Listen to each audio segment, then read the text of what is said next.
Swing low, sweet chariot,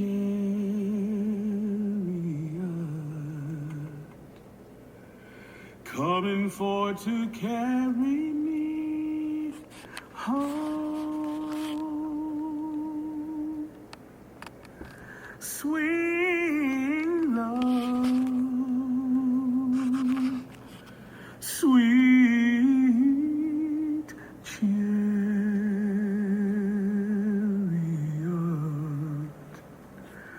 coming for to carry me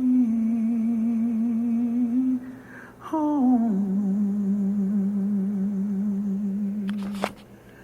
I looked over Jordan, and what did I see? Coming for to carry me home.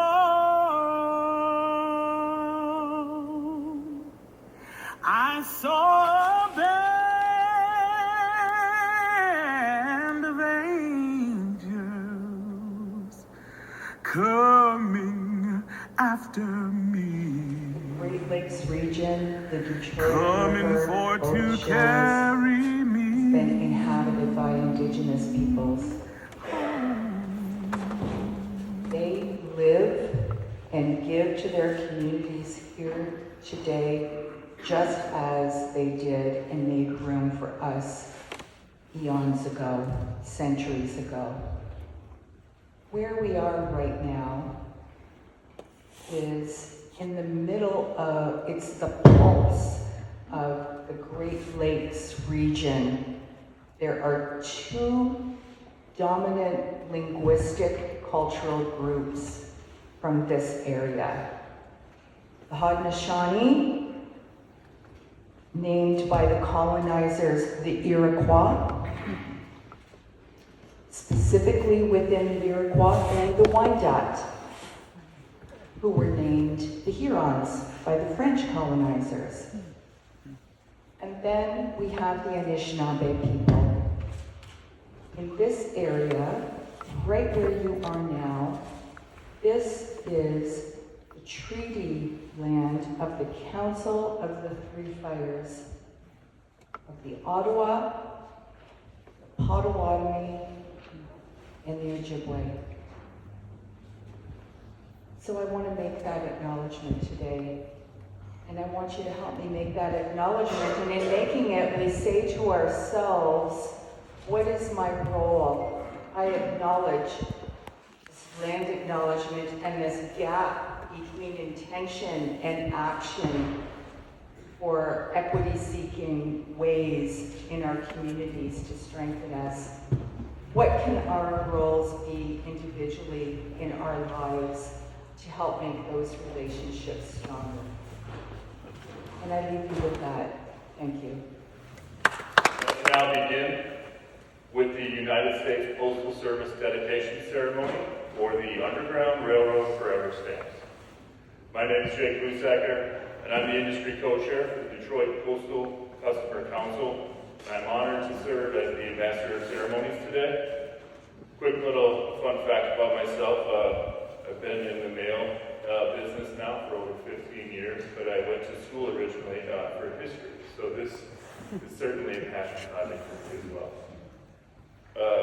I'm proud as the industry co-chair to share and network with all of our postal customers and postal service leadership at the Detroit Postal Customer Council events like this that bring our community and our people together for positive common cause. So thank you for being part of this great dedication and celebration. We will begin our ceremony with the singing of the United States National Anthem and the singing of Lift Every Voice. Theodore Sims, pastor at Living World Ministries and retired manager for the Detroit Postal Service, will sing the U.S. National Anthem, and Michael Green, a training instructor for the Postal Service, will sing Lift Every Voice and Sing. I now ask you all, please stand. Can you see by the dawn's early light what so proudly we hail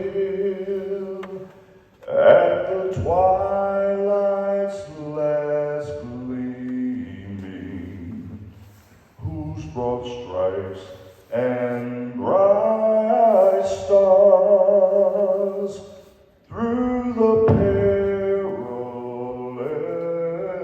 fight all the ramparts we watched were so gallantly streaming, and the rockets' red glare, the bombs bursting in air, gave proof through the night that our flag was still there.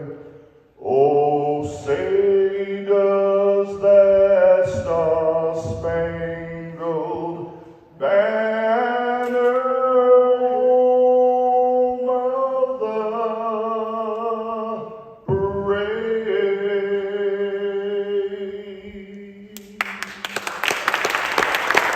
And sing till earth and heaven ring with the harmony of liberty. Let our rejoicing rise high as the listening skies. Let it resound loud as the rolling sea. Sing a song full of the faith that the dark past has taught us. Sing a song full of the hope that the present has brought us, facing the rising sun of a new day begun. Let us march on till victory is one, facing the rising sun of a new day begun. Let us march on till victory is won. A diverse diocese of over 72 worshiping communities and more than 14,000 baptized members. Please welcome Right Reverend Dr. Bonnie Perry.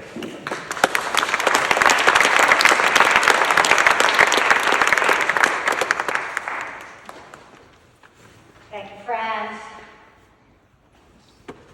Let us offer our prayers. Our deep, abiding prayers, Holy One, to those who have gone before us, who have shown us the way that we may go.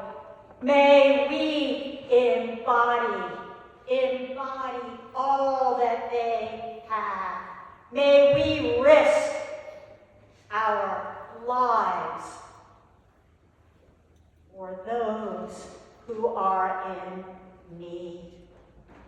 May we, as the stamp says, Holy One, black and white, cooperation, trust, danger, flight, faith, courage, risk, defiance, and hope, may we in the midst of the danger of the world, may we, Holy One, have the hope that you have given us. And may we be like William Lambert, who founded this church and who risked his life to make sure that his siblings were free. And Holy One, we always thank you for that nation, Canada, a neighbor, a friend, an ally, and a refuge. May we be people worthy of all you've given us, and may we have the courage to embody it. In your blessed name, we pray. Amen. Amen. Descendants and family of William Lambert, please stand and wave.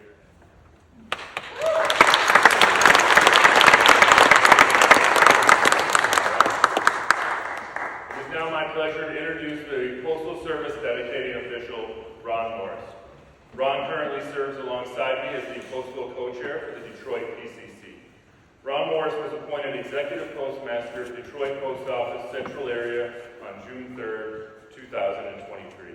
He had been detailed officer in charge of the Detroit Post Office since January of 2023 before officially being named.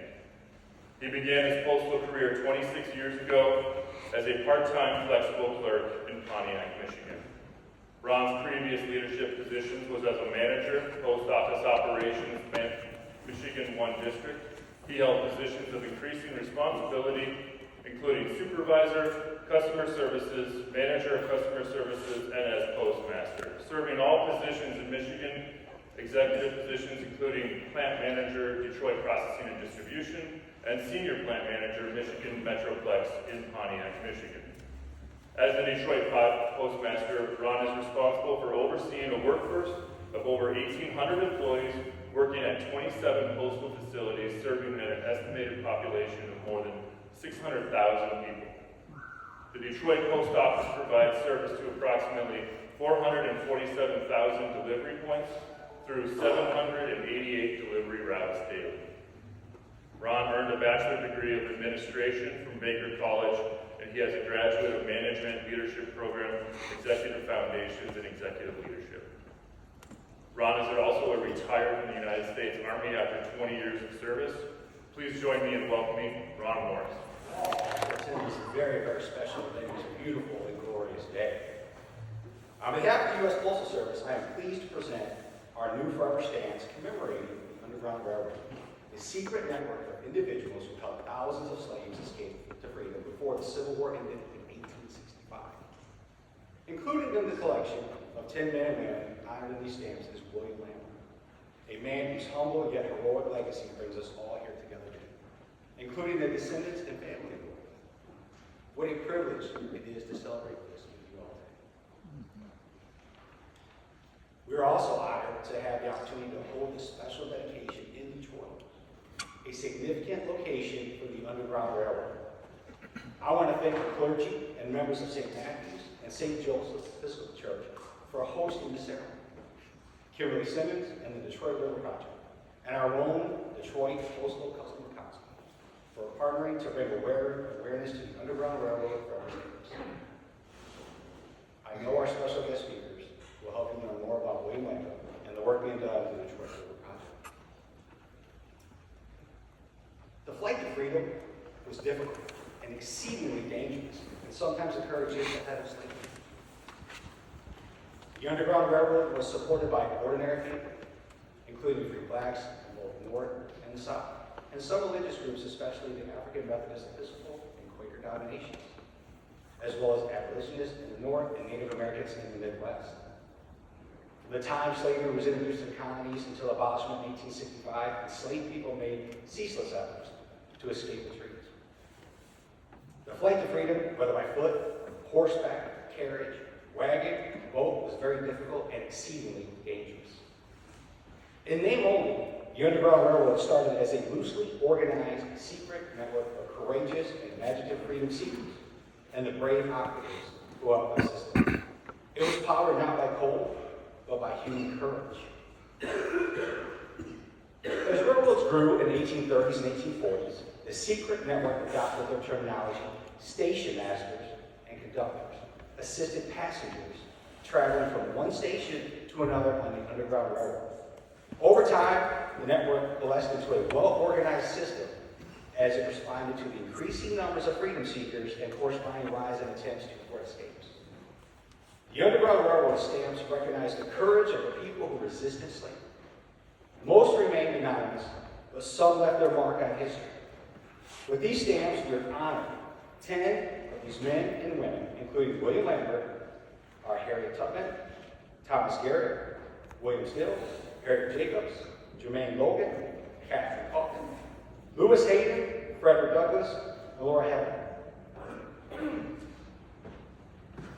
In 1863, President Lincoln issued an Emancipation Proclamation, liberating all enslaved people. In 1865, following the end of the Civil War, the 13th Amendment was ratified, abolishing slavery forever. As forever stamps, they can always be used to mail a letter and will always be equal in value to the current first-class 1-ounce ring. We hope the Underground Railroad stamps will inspire you to learn more about the important part of our nation's history. And now we are pleased to present the Underground Railroad Forever stamps. Will the following special guests please join me for the unveiling? Joseph Napier, Kimberly Simmons, Barry Jurgensen, the Right Reverend Dr. Bonnie Perry, Reverend Anthony Estes, Honorable Sheriff Hardcastle, Jacob Sacker, and Ansley Washington.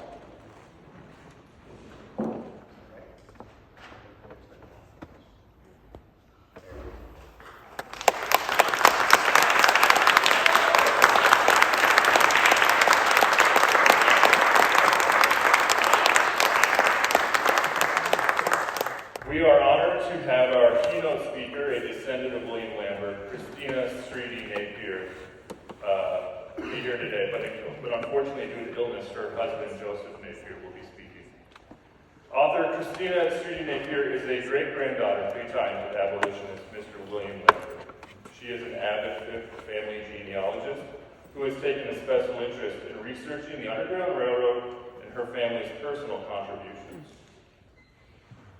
Ms. Napier is a graduate of Western Michigan University, and until her recent retirement from Kent State University, spent the majority of her professional career in higher education.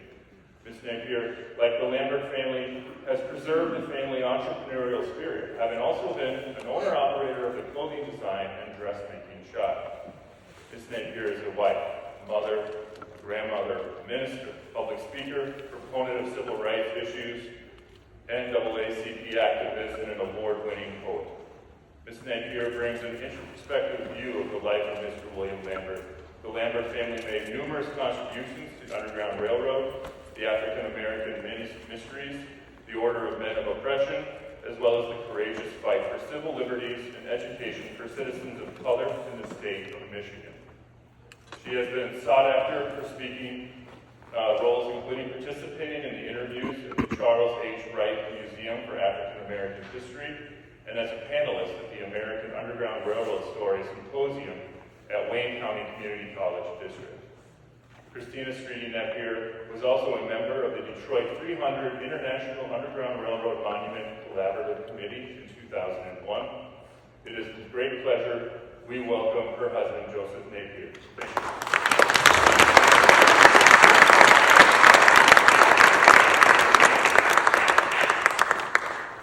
When I go on the road to speak, I generally bring a buddy with me. This is called a timer.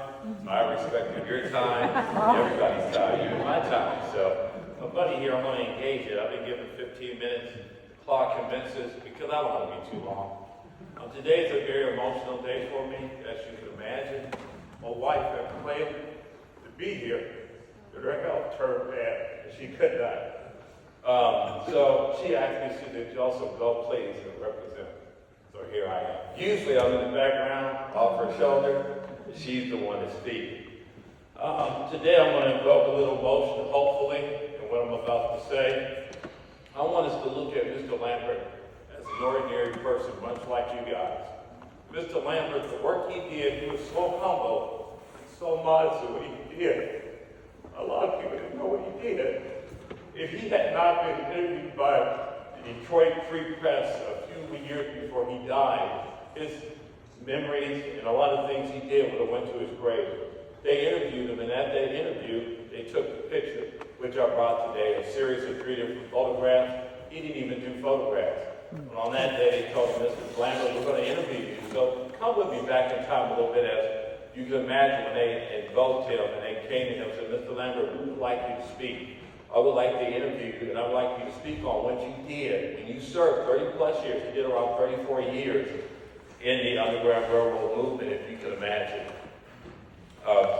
He was a son, student, husband, father, spokesman, business owner, leader, church senior warden, teacher, organizer, civil activist, columnist, philanthropist, station conductor, and vice president of the Detroit Underground Railroad Association.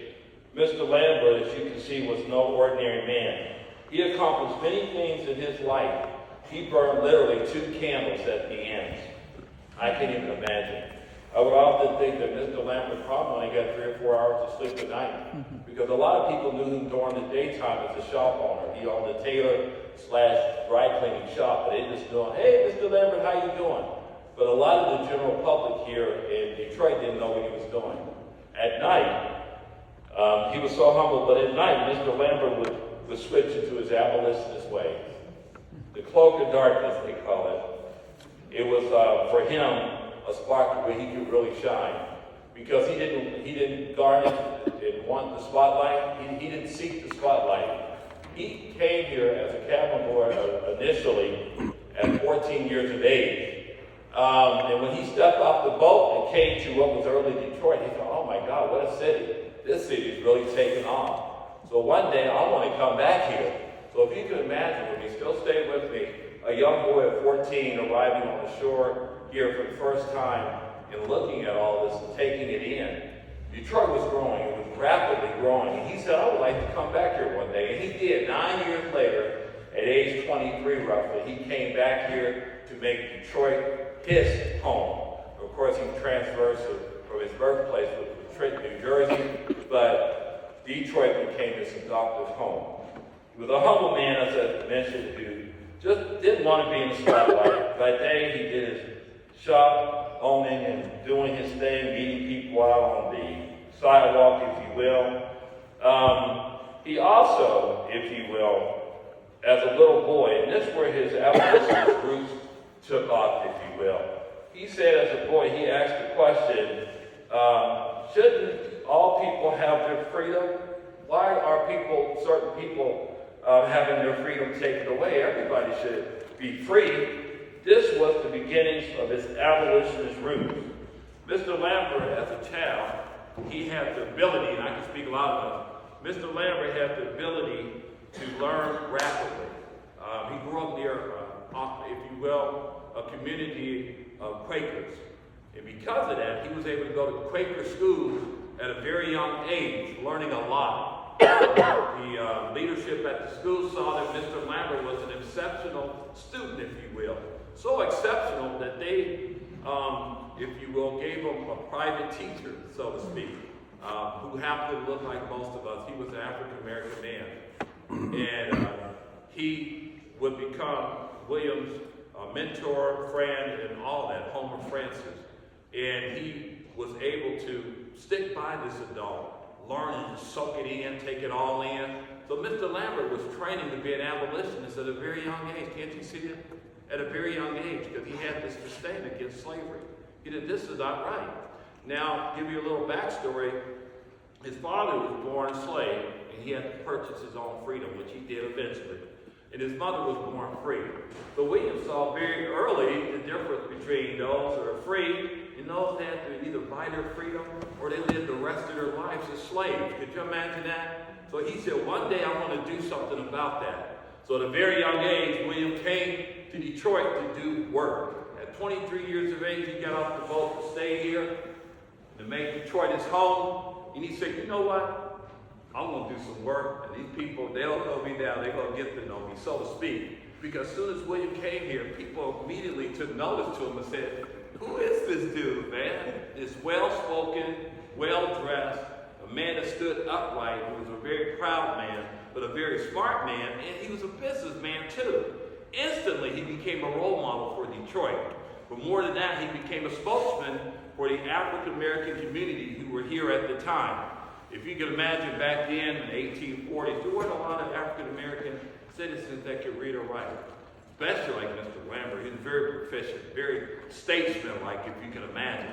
So very early, they brought him in. They said, hey, we would like you to be our spokesman. Can you be our spokesman, Mr. Lambert? And Mr. Lambert was ready to do public service. He was ready to go to work. And go to work he did. So a lot of the things I mentioned in my opening dialogue here in my speech, well, he did. These are not things I made up. And for the interest of time, in the interest of time, I couldn't mention everything he did.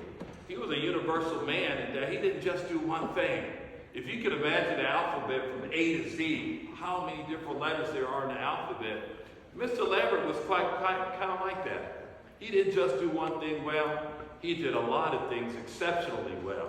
So much so that after all these years, Mr. Lambert is featured in some museums within the great state of Michigan. We know this. And even into, if you will, Cincinnati, he's in there, in the Underground Railroad Museum in Cincinnati, Ohio.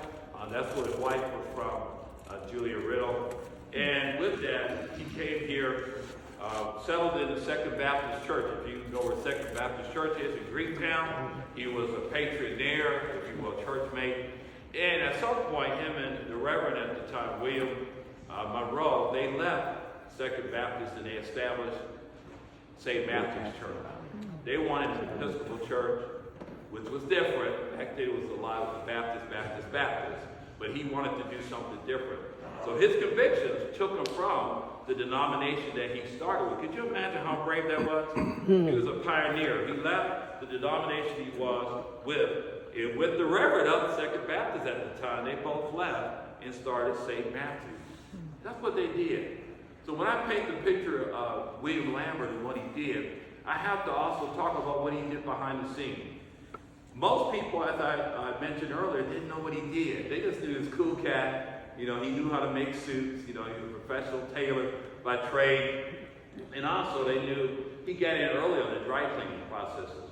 Some people know, maybe some don't, that dry cleaning process was, if you will, invented by an African American man. So this African American man, if you could imagine, comes into his shop one day and he says to Mr. Lambert, how would you like to get in on the new thing? What are you selling, sir? What are you talking about? He said, the dry cleaning processes. Have you heard about it? He said, no, tell me more about it. What are you talking about? I've come up with this way that you can clean your clothes with chemicals. You can clean them with chemicals? Well, chemicals dissolve the fabric and all that. He had a lot of questions for this inspiring inventor, if you will, who did invent that at this point. And he bought in on the concept. He said, young man, I'm willing to help finance this thing. I'm willing to buy into it. So that's why he had a tailor shop and a dry cleaning shop. You can imagine, early on, this was dry cleaning. And I'm glad for the process. This is an old suit, but it looks new. That's what dry cleaning can do for you. So Mr. Lambert, with due respect for yourself, I'm looking at this, I'm now in 6 more minutes. Mr. Lambert brought into this process, if you will. Remember, be respectful of your time. That's you. So Mr. Lambert brought in with the processes, and a lot of people just noticed, there's Mr. Lambert again out on the sidewalk greeting his customers and all that. Mr. Lambert would personally row people across the river into Canada himself. I got a witness. She's sitting right in here. Mr. Lambert would travel as far down the Tennessee area and stuff like that, put people in false bottom wagons, if you will, and cart them right back up north here to Freedom, to Canada, to come here to Detroit and get all the way to Canada. He would do that quite regularly, if you will. The false bottom boats, wagons, if you will, had a compartment where 3 people can lay abreast and hide in there, and then other building materials or hay and stuff would go on top of them. So actually, with the series of wagons he had, which was around 12 of them, I'm going to approximate around 12 of them, they were going up and down the road picking up slaves, if you will, from the south and bringing them up north all day long, like a modern-day bus thing, if you will. Just bringing them on up here. At night, after they had hit them and all that in bars and homes, private homes, often he would hide people in his own home. So in doing that, when the cover was dark, remember dark, he liked When the cover of dark happened, he was able to ferry people on the boats or bigger ships and get them across into Canada, all the way to Windsor, and then from Windsor they went all into Buxton and Chatham and all over Canada, if you will.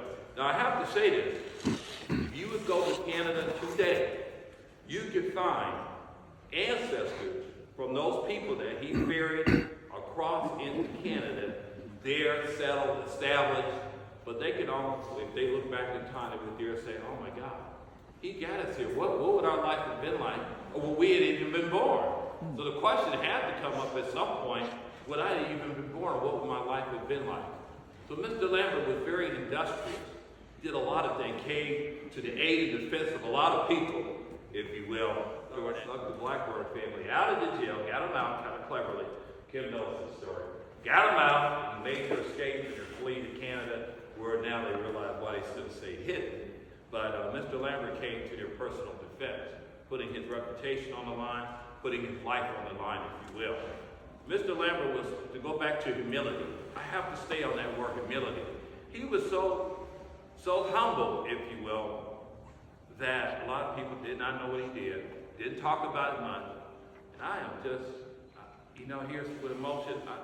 I'm glad that the Detroit Free Press and those papers that interviewed him did that, because his secret would have literally went to the grave.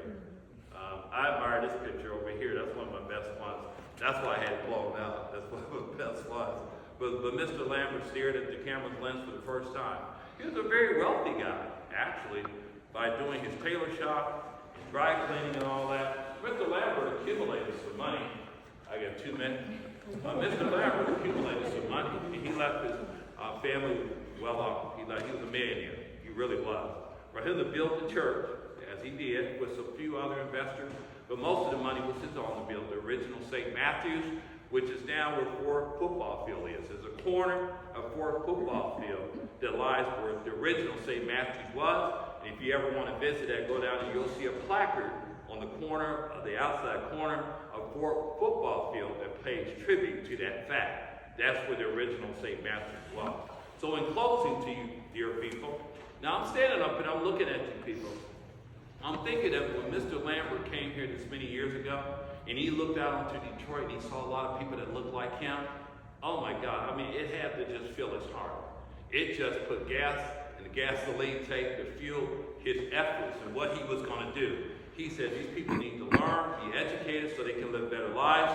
These people need to learn, they need to be able to vote, they need to be able to civically engage, and they need to be able to just function and be left alone to be human beings. And that's what he fought for. Mr. Lambert was a champion for humanity. He was a champion for civility. He was a champion for justice, okay? He was a champion for equality. That's what Mr. Lambert did. I hope I did my job well. It was to try to bring him to life, if you will. Bring him to life, if you will, Mr. Lambert and who he was. Director of the Network for Freedom, a program of the National Parks Service that honors, preserves, and promotes the history of resistance to enslavement through escape and flight. As a teacher, Barry worked closely with Dr. Deanna Johnson to create the Forever Free program, which provided opportunities for high school and college students to become historians and preserve the history of the Underground Railroad. After his first year teaching, Mr. Jurgensen was selected as the History Teacher of the Year for the state of Nebraska, and later received the George C. Olson Award from the Nebraska State Historical Society, as well as other accolades. The program is responsible for 34 successful applicants to the Network of Freedom, and has since become a mentoring program that pairs local area experts and students who work together to identify, document, and preserve the Underground Railroad. Barry is also known for his 525-mile walk following the route of the Underground Railroad from Nebraska City, Nebraska to Chicago, Illinois, that raised money for the Frederick Douglass Family Initiative. Barry received the Frederick Douglass Human Rights Award in 2016 for his walk and his contributions to fight against human trafficking. Please welcome Barry Jurgensen. Underground Railroad Network of Freedom and the National Park Service, thank you for inviting me to this momentous occasion. I'm honored to be here tonight and to take part in the dedication of the Underground Railroad to Reverend rubber stamps, which amplify individual champions of freedom that were a part of our shared past that resisted oppression and the institution of slavery through escape and flight. To be honest, every time that I visit Detroit, I'm humbled and honored to be in a city that contributed so much to the national self-liberation movement that we call the Underground Railroad. And that liberation movement centered around the freedom seekers, the enslaved that chose a different life, that chose the life of freedom, and risked everything to achieve it. Freedom seekers who risked everything to escape enslavement, and their courageous allies that overcame racism and the prejudice to stand up against social injustice. The biggest honor is to be here with you all at St. Mathew's and St. Joseph's Episcopal Church, where so many brave people work together in a common goal to shelter, protect, and transport freedom seekers. Knowing that men like William Lambert and Reverend William Monroe walked in this area, in this city, humbles me to my core. We are all walking in the footsteps of heroes who remain a lasting legacy today and remind us that there is so much more work to be done. William Lambert, whose name and image will be seen by millions of people through this amazing stamp, is one individual that is finally receiving the attention that he deserves. Lambert resonates to me specifically because he believed in the power of education to strengthen the community, and he stood up for what he believed was right. Not to mention the courageous stories of secreting freedom seekers, breaking them out of confinement, and risking his life with the hopes of a better world. Lambert's fight against injustice is an inspiration to us all as he continued to advocate for his community into the latter half of the 19th century. His life represents a true citizen of our country, giving a majority of his life back to his community with the hope of a better future. His story is one of many, and it has been my life's work to amplify those stories by working with individuals in those passionate communities that carry on the legacy generated from those like Lambert and others of the Underground Railroad. Our work is not done. There are so many more stories that need to be uncovered, remembered, and amplified so as to take their place in our nation's history, our shared history. I want to say congratulations to the family of Mr. Lambert and to this community, as Lambert's name, face, and story will now travel throughout this country because of these Underground Railroad Forever stamps. Again, it is a pleasure to be here with you all today. It's a tremendous honor to be here with the descendants of Mr. Lambert, and our hearts and prayers are with that family. Thank you very much for your time. With this dedication ceremony. Kimberly is the president and executive director of the Detroit River Project, and in 2010, Kimberly established the Detroit River Project organization, which has been recognized for numerous national and international initiatives, including the core project of designation of this historic Detroit River as a UNESCO World Heritage Site. Kimberly has been described as tireless, brilliant, and a scholar of the African American experience in Detroit. Kimberly has a background that includes profit and nonprofit leadership posts. Her program, Caroline Quarles, A Family Legacy of Freedom, was awarded National Partner status in 2005 with the National Parks Service Underground Railroad Network to Freedom. She's been profiled in media locally and nationally, including the panelist and facilitator for Detroit's abolitionist movement, 160 years of fighting for justice, for the University of Detroit Mercer School of Law, and as a panelist for the commemorative C-SPAN presentation entitled Underground Railroad Descendants. Kimberly is a former governor appointee of the Michigan Freedom Trail Commission, a consultant to the PBS documentary Many Rivers to Cross, and author. Please give a warm welcome to Kimberly Simmons. She's tireless, but that's not true. She's tired. Good afternoon. I see lovely faces, a lot that I know and some that I want to know. We appreciate you coming today. This was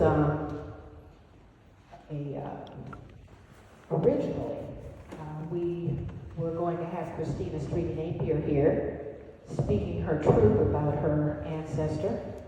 I call her my grand sister, and I'll tell you why. Joseph alluded to that earlier, but I brought her picture. See this lovely lady here?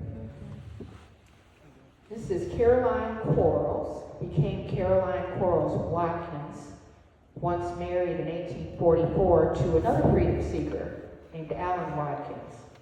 And in October of 1843, this lovely lady, who at the time was only 16 years old and had escaped from St. Louis, Missouri, owned at the time by her own family. As a matter of fact, her paternal uncle, Charles Hall, who was a shopkeeper in St. Louis, she escaped from them on July the 4th, 1843. In October 1843, after a long 1,000-mile journey around the south of Chicago, through 5 different states, and finally into Detroit, she was told, along with her conductor, his name was Lyman Goodnow, to look for a man. And that man was William Lambert. William Lambert, in October of 1843, personally, just as Joseph alluded to, personally rode my ancestor across the Detroit River. So if you take that and think about that, I wouldn't be standing here talking to you today if it wasn't for that man right there.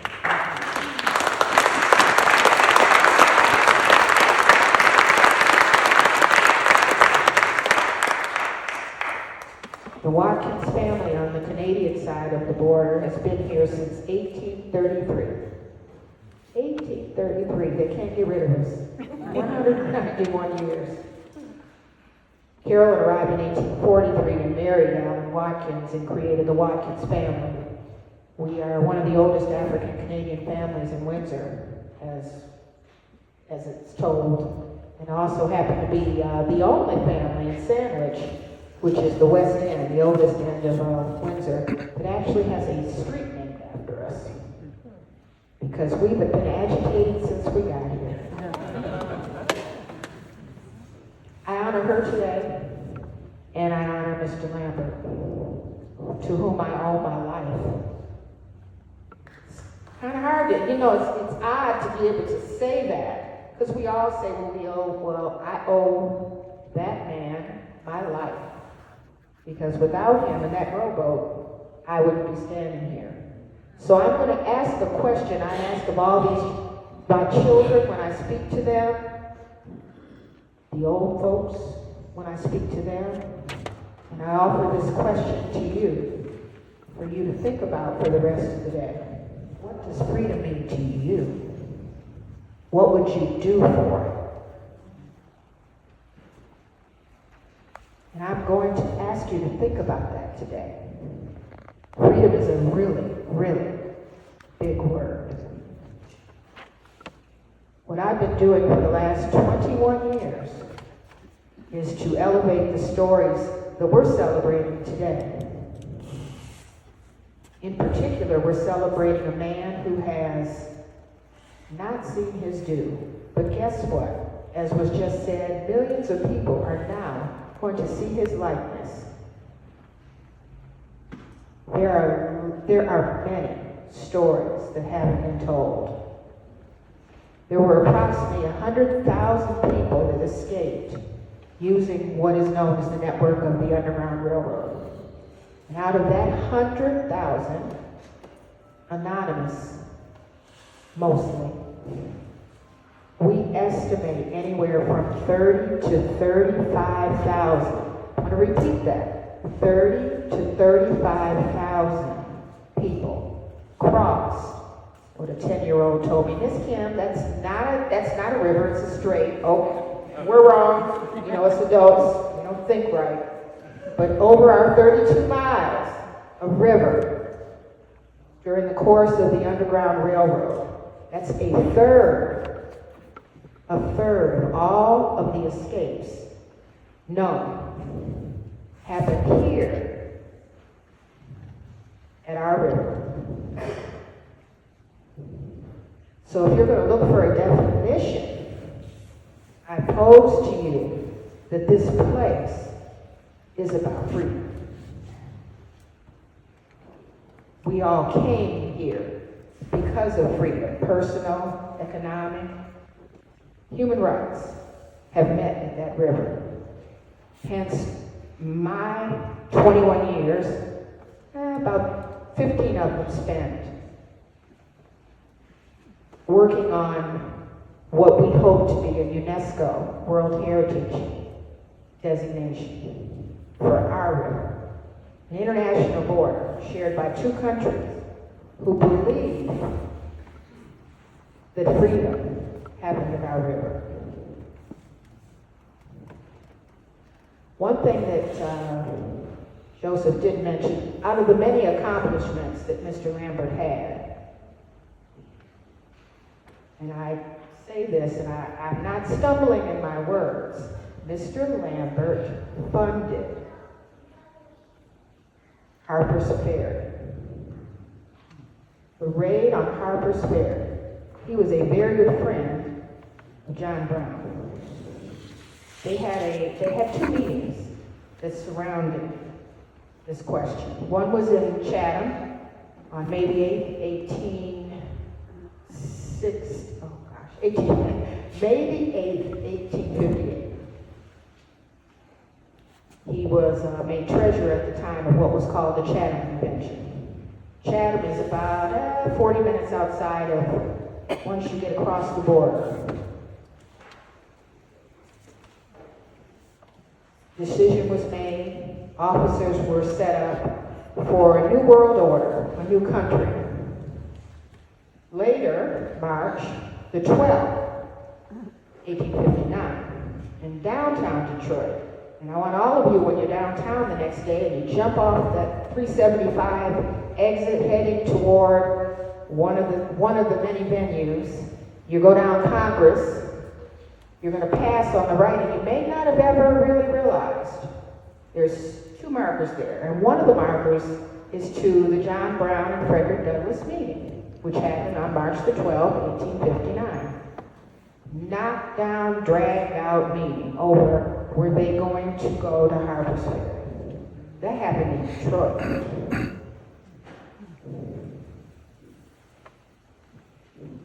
Apparently they decided to go.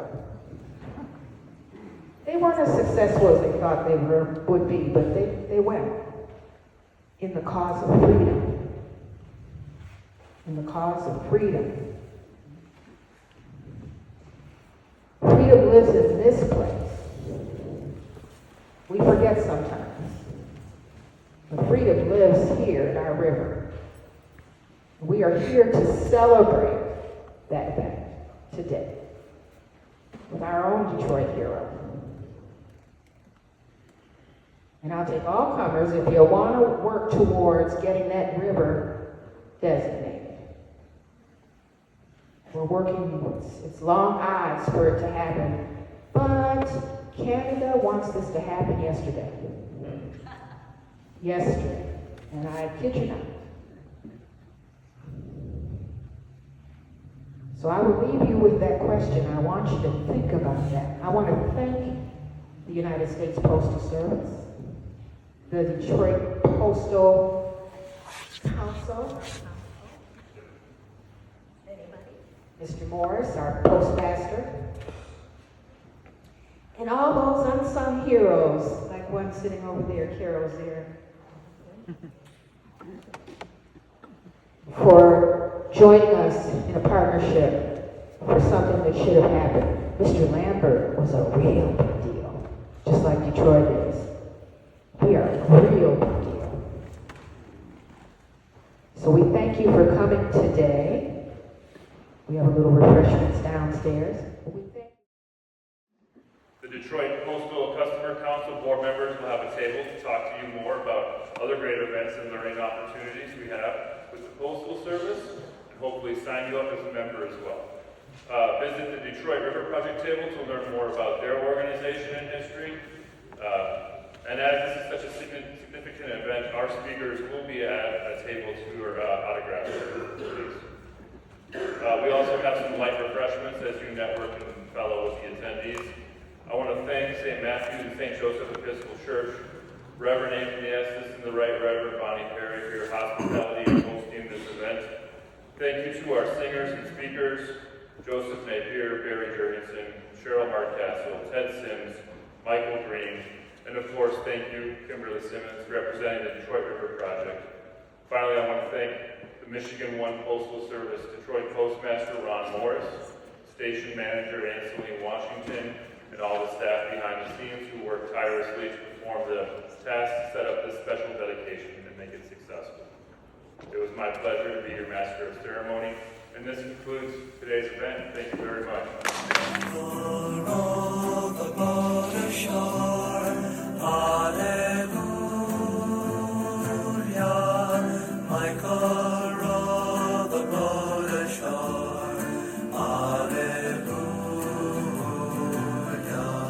Sister, help to trim the sails.